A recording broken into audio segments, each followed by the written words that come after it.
Isang magandang Huwebes sa inyong lahat. Ito po ang November 11, 2021 edition ng The Stock Market Today. At 44 days na lang, Pasko na. Ito po ang inyong lingkod, Benji Chodoro. Ako po isang retired bank officer na nagsimula mag-invest sa Philippine stock market in 2007. And I do this report every day, which I started August of last year. I also report the latest news on your favorite and most active stocks. If you like the content, I invite you to subscribe to my channel.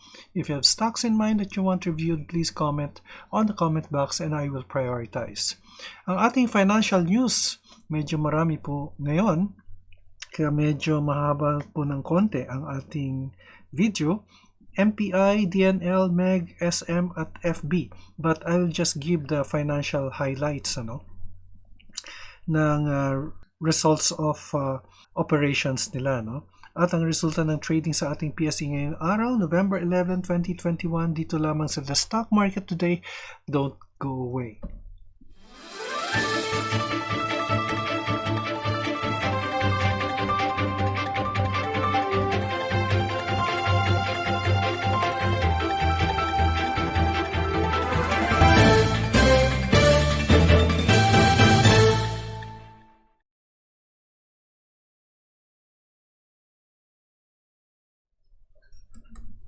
Okay, so let's start with the financial headlines. And the financial headlines is on the macro news, lakihan natin. FDI net inflows surge 40% year-on-year to $6.4 billion in 8 months. Then Fitch Solutions raises GDP forecast for 2021.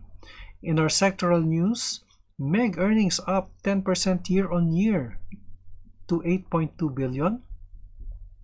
The second is MPI core profits rise 23% year-on-year, and we will be taking a look at MEG and MPI. Also, SM profits rise 79% year-on-year in the third quarter, led by higher banking and retail profits.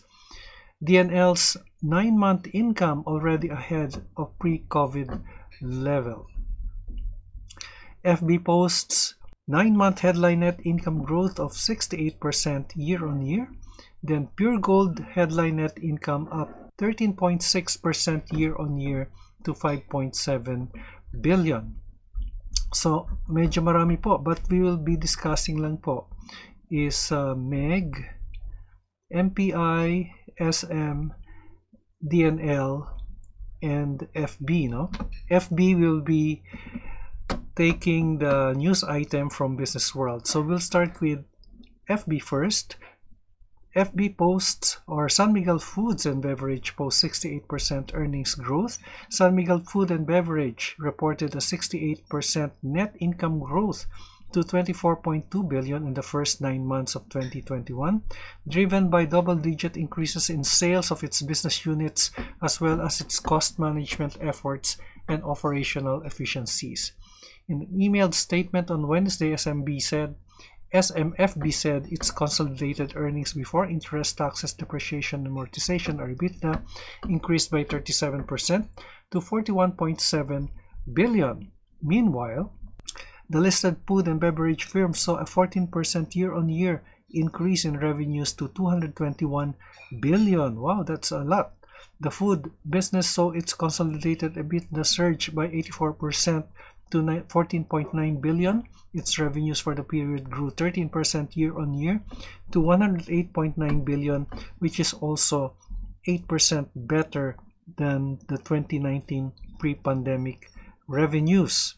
SMFB said its protein segment saw revenues increase by 20%, while its revenues for the animal nutrition and health segment grew to higher volumes because of the addition of new feed mills. Meanwhile, its prepared and packaged food floor unit continued to reflect positive performance driven by home consumption and recovery in its clients' operation. Its beer business likewise reported a 27% growth in its net income to 14 billion, while revenues increased by 13% to 82.1 billion. Okay, so let's now take a look at the the other sectors. So let's punta muna tayo sa DNL, no? It's a consumer-related company, and on the quick take of BDO Securities, ang sabi niya, the 9-month performance has surpassed pre-pandemic levels, and the third quarter income met its expectation. Volume growth sustained, margins should improve moving forward. Batangas plant facility on track to broaden export business prospects. And there is a reaffirmed buy with a target price of 10 pesos. So yesterday its closing price was 8.59, and the implied upside is 16.4%. Ngayon, there is a comparison here of the different businesses of the listed companies in the PSE concerning food. DNL has a market cap of 1.227 million US dollars, but San Miguel Food and Beverage has the largest market cap at 9.615 billion, followed by Mondenissen at 6.61. Ngayon, yung ating price to earnings ratio, ito yung full year forecast. DNL is at 21 times PE, but ang pinaka-lowest po niyan is PureGold with 14.6, and the highest is Jollibee Foods at 75. So the average PE excluding DNL is 34.1. So makita po natin, San Miguel Food and Beverage nasa 23.7.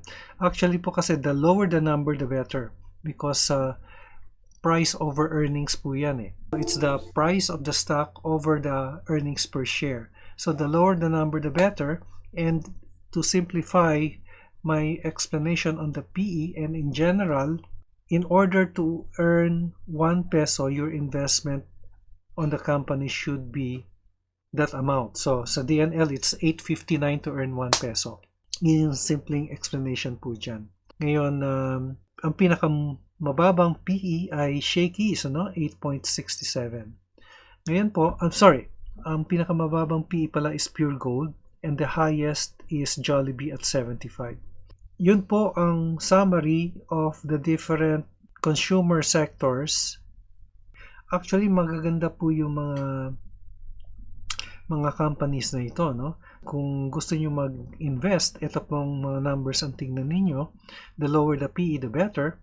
The higher the ROE, the better. The higher the EPS, the better. So, babalansehin lang po natin, So, EPS, the highest is San Miguel Foods at 51. Oh, sorry. It's Wilcon Depot at 82 and San Miguel Food at 51. Pero, the highest market cap is San Miguel Foods. So, yan po yung mga comparison ng mga stocks or businesses na nasa food industry. Okay, and then we go to, punta naman tayo kay Mega World. Okay, the third quarter earnings was driven by strong residential sales. There is recovery momentum gaining traction across segments. Offices remain resilient, malls recovering slowly. Expansion activities continue, well-positioned to capture opportunities. Valuation action is keep buy and raise target price to 450 from 430, with an implied upside of 36.8 based on the study of BDO Securities. Ngayon, let's see kung meron pa tayo makikita dito magandang. Okay, these are the comparisons of the property sectors based on BDO Securities, So tingnan muna natin yung PE. Again, the lower the PE, the better. The lowest PE is Vistaland, followed by PhilInvest, then Mega World. Number 3 si Mega World. Ngayon, matataas ang PE ni SM Prime at ni Ayala Land, Wala siyang, hindi siya naglagay ng average dito. Well, probably because, tulad ng sinasabi ko earlier, was that there are some inefficiencies that will have to be resolved, pagdating sa price earnings. Maaring may mga some inefficiencies that will have to be resolved within the company. Oh, pero magaganda po yan. Ngayon, another thing is that yung dividend yield, ano? Ang mataas na dividend yield ay nasa Vistaland, which has an estimated dividend yield for 2022 at 4.2%, followed by PhilInvest at 3.7%. Robinson's Land is 2.7%. Lahat po ito may buy rating except for SM Prime Holdings, which is neutral. And then we go to the next. Dito naman tayo pero bago kay Metro Pacific, kunin natin si Metro Pacific. So, kay SM muna. So, SM, neutral pa rin po si BDO Securities, uneven recovery for banks, property, and retail operations. Raise TP to 1,010, maintain neutral. So, there is an increase in the target price from 980 to 1,010, or a 3.6% implied upside. SM profits rise 79% year-on-year, led by higher banking and retail profits. So nagdadala dito ang mga bangko and yung kanilang retail, which means SM grocery and SM department stores. Non-food segments remain bright spot in retail. So ito yung department store nila. And specialty stores. Launching new store formats and enhancing online presence. And then let's see if there is some comparison here, okay? Okay, ito yung kanyang mga businesses under the SM group. It's BDO, the SM Prime Holdings, and retail. And halos break-even lang si BDO, no? Pero pagdating sa 9 months ay number 1 si retail, no? Number 1 si retail, number 2 si BDO and SMPH. So net profit is 79% up. Okay? So ito po yung sum of the parts table, and tingnan pa natin. Okay, ito yung mga sector comparisons, ano? So ito po yung lahat ng holding companies. SM Investment is on the top, and tingnan natin po yung PE. The average for the sector is 17.6.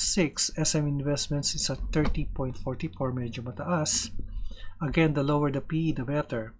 Ang pinakamababang PE ay yung LT Group at 5.9. The highest PE is JG Summit at 48.53. So compare nyo po with the average of 17.6. So San Miguel Corporation naman is 28.8. Metro Pacific is modest at 10.97. Pero pagdating po sa 2022 forecast, ay bumaba na po yung PE. Meaning, probably more efficient ang earnings and lower expenses and higher ang revenues. Ngayon, yung forecast for the dividend yield naman, ang pinakamataas dito ay DMC Holdings at 12%, followed by the LT Group at 8.2%. Yan po. The reason why I hold DMC and some of LT is because of the dividends. Modest naman yung kay Metro Pacific at 2.8%. So the average dividend yield for the sector or the group holding companies is 3.6%. So yan po yung summary, no, for SM. Then finally, let's go to Metro Pacific. So si Metro Pacific naman ay the 9-month results is in line, and deep value still in play. So the 9-month core profits grew 23% year-on-year, in line with expectation. Power volumes show strong growth despite lockdowns in third quarter. Toll road core profits surges 66% year-on-year. Water bill volumes remain anemic in third quarter. Okay. So the target price remains at 660. The closing price yesterday is 4 pesos, or an implied upside of 64.2%. Still the most attractive stock in the index. Okay. So, tingnan natin kung merong wala na. Wala na po siya. So, in summary, ito po yung pinaka-summary niya eh. Nandito po sa ito po.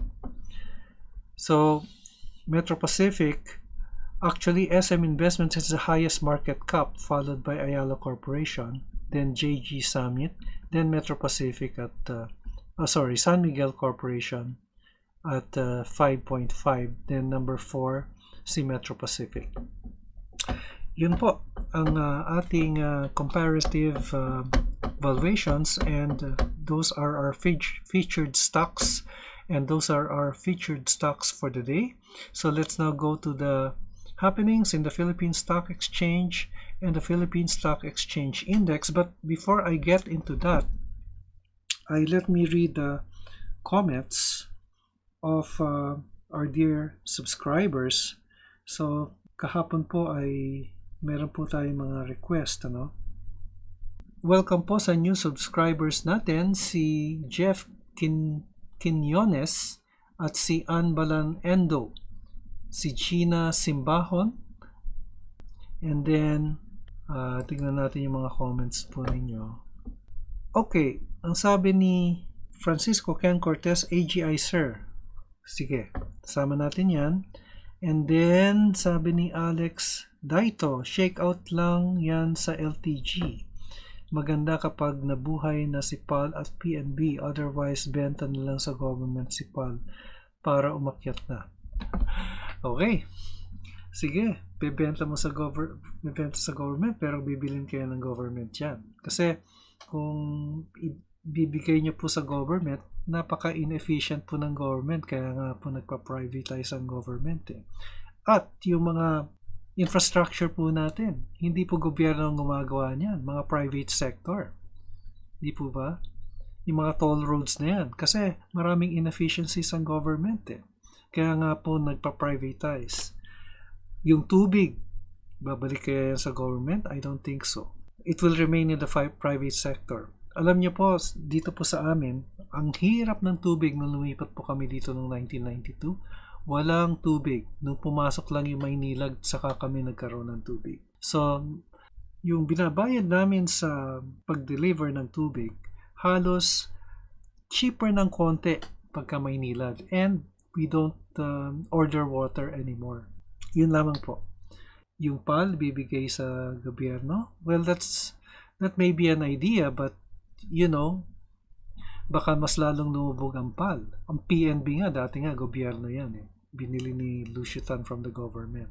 Yan lamang po ang aking simple take on that, because I don't think halimbawa yung Petron, yung inaalok ni Mr. Ang, I don't think the government will buy, because napaka-inefficient eh. Magbebenta ka ng gas or benta ka ng diesel below market price, hindi pa nang pwede yon. Or walang tax, that cannot be, di ba? Hindi mabubuhay ang gobyerno. At maraming graft and corruption pagka government po. Mas maganda na po kung private sector. Yan lang po ay sa akin. But I respect your opinions on that. Okay po? Okay, and then Alex Daito commented, SGP Keeper po, technicals. Okay, yung Keeper, tingnan natin, no? Mukhang nag-stop ang trading ng Keeper eh. But SGP, sige, tingnan po natin. But yesterday ay tiningnan po natin, halos wala tayong makita eh. Pero tingnan uli natin ngayon, ano? And then Keeper, tingnan din po natin. I think nag-stop din po yung trading na yan. Kung kailangan niya po ng technicals, well, okay po, tingnan po natin. Okay, let's now go to the Philippine Stock Exchange and the Philippine Stock Exchange Index. Okay, the Philippine Stock Index lost 44.03 points. The second straight day na pong bumababa ito. At it ended at 73.3165, and it's almost touching our EMA 20. Yun po yung pinaka-support natin ngayon, but it's still moving upwards. Yung ating market summary naman, 91 companies advanced, 97 declined while 47 remained unchanged. The all-share index also declined 11.63 points, almost flat, or 0.29% down. The sectoral indices are all down except for services, which ended flat at 0.05%. The losers was led by properties at 1.35%. On the market summary, we'll be reviewing the following. So we'll be reviewing Request, AGI, SGP, MEG, MPI, DHL, FB, and PureGold. So let's start with AGI. Alliance Global Group had a recovery today from an engulfing red candlestick yesterday, and it gained 20 centavos to end at 11.81. But overall, I see the stock at a bullish note with RSI bullish at 60. Ngayon po, ang pinaka-resistance level po niya ay nandito po, no? Actually, yung pinaka-support po muna tayo. Yan po yung pinaka-support niya at 11. Yan po yung dating resistance level. And the resistance now is at 11.40. So 11 is the support, 11.40 is the resistance. Still moving upwards ang AGI based on our moving averages. And then SGP, tingin ko ganun pa rin si SGP. Ayan po, nasa baba pa rin siya, no? Kasi nag-gain po siya ng 60 centavos, although you can't make out the candlestick dahil napaka-liit lang po, no? Compared kasi dito na yung change po niya is in pesos. Ito po, ang change po niya ay centavos dahil yung follow-on offer niya is 12 pesos eh. And the last price of SGP before it stopped trading on May was 395.80. So nag-drop siya to 12 pesos based on the follow-on offer. So I can't make up much on the candlestick, but it had a gain today at 13.20 or 4.76% up. Okay, yesterday nag-close po siya at 12.60 but the follow-on offer is at 12 pesos. So patuloy po it gained for the second straight day. Okay, then si Keeper po nag-stop trading po siya noong July, and I think the reason for that is the same as the reason for SGP, no? Yung kanyang public float is below 20%. So with the listing of Keepers, kasi kahapon po yung last day of the offering, will be next Friday, November 19. So dun po magre-resume ang trading ng Keepers with a follow-on offer of 150. So mababa na naman po yung presyo niya, no? And palagay ko tataas na po yung kanyang public float offer with that follow-on offering for Keepers. Then next we have MEG. Si MEG naman ay lost 3 centavos today and meron siyang dividend today, but overall ay above the candlesticks po, meaning bullish po yung ating candlestick po niya, with support here at 318 and resistance, may bagong resistance po dito. Tingnan natin if we can make some dito po sa area to sa 337, but it's very thin, no? Yan, I think we can make some. Yes, there is a support here which became resistance. 340 po ang resistance niya, support is at 318. RSI is bullish at 61. MPI, the most undervalued stock in the index, had a doji today, although it appears to be moving sideways, but right now the candlesticks are above our indicators, meaning it is bullish. RSI is bullish at 58. Kinonfirm po ng RSI po na bullish po si MPI. Ngayon po yung kanyang support nandito po sa 390 and resistance is here in this area at 415. When we talk of support and resistance, these are not exact points, but these are areas. Tapos po si DNL, yan, DNL is bullish. End of the green candlestick today, 871 po ang end closing price niya, and earnings is positive. So support level is here. Ito po yung dating resistance, 848, but the resistance level is at, let's see, I think this is the highest already. Dito po yung resistance niya sa area to, sa 880 po. Yung 888 na reach po yesterday, yan po yung 52-week high. Okay, then FB, ito yung magagandang stocks po ito. Ayan, no? Nagko-consolidate lang siya. In fact, maganda pong bumili ng FB ngayon dahil nagko-consolidate po siya, at indication po to na sometime soon the stock will go up, no? RSI is bearish at 46 and resistance nandito po, pero since September ay nagko-consolidate lang po siya at this level. Resistance is at 8170. Then finally we have PGOLD. So antay-antay lang po tayo dito sa mga stocks na ito. It's slightly moving upwards actually based on our long-term indicator, yung black line, ano. Support is here at this level. Yan po, sa 4185.